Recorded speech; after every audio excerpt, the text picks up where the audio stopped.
Ginpresenta sa National Bureau of Investigation sa publiko ang 5 ka mga individual nga nadakpan bangod sa ginaaligar nga pagpangilkil kay anay former House of Representatives Speaker Martin Romualdez. Sa ginhiwat nga press conference, positibo nga ginreport ni Attorney Melvin Matibag ang madinalagoon nga pagkadakop sa mga sospek.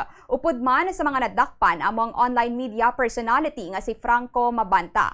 Ang Organized and Transnational Crime Division isang ahensya ang nanguna sa ginpatigayon nga entrapment operation nga nagresulta sa pagkadakop kay Mabanta. Suno kay Director Matibag, posible nga magapangatubang sang kaso nga robbery by extortion nga may kaangtanan sa paglapas sa Cybercrime Prevention Act of 2012.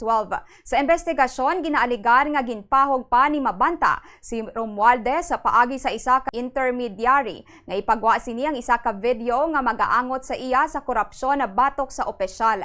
Samtang ginaaligar man nga nagpangayo ini sang kantidad nga 300 million pesos kabaylo sang hindi pagpagwa sang video kag mahimo nga pahat-pahaton sa apat ang bayad at sa tag 75 million pesos. Bangod sa reklamo nga nabaton, nagpatigayon sang entrapment operation ang ahensya matapos ma-set up ang delivery sang unang nga bayad kag didto na inaresto si Mabanta kag ang iban pa. Apang ginpanginwala sang nadakpan nga media personality ang mga alegasyon kag ginpahayag nga inosente ang mga ini. Sa pihak sini ginpaathag ni Director Matibag ng ila pagdakop hindi pag-atake sa press freedom. Dugang pa sang direktor nga padayon pa ang ila investigasyon agod mahibaluan ang iban pa nga anggulo sang ginapatihan illegal nga buluhaton.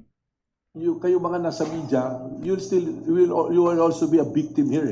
If yung reputation will be tarnished because of some media practitioners using the modern form tong social media natin na to extort money, na manghihingi ng pera.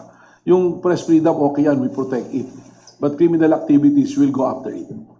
This will be still an ongoing investigation. Tingnan natin if the connection goes beyond the arrested individuals.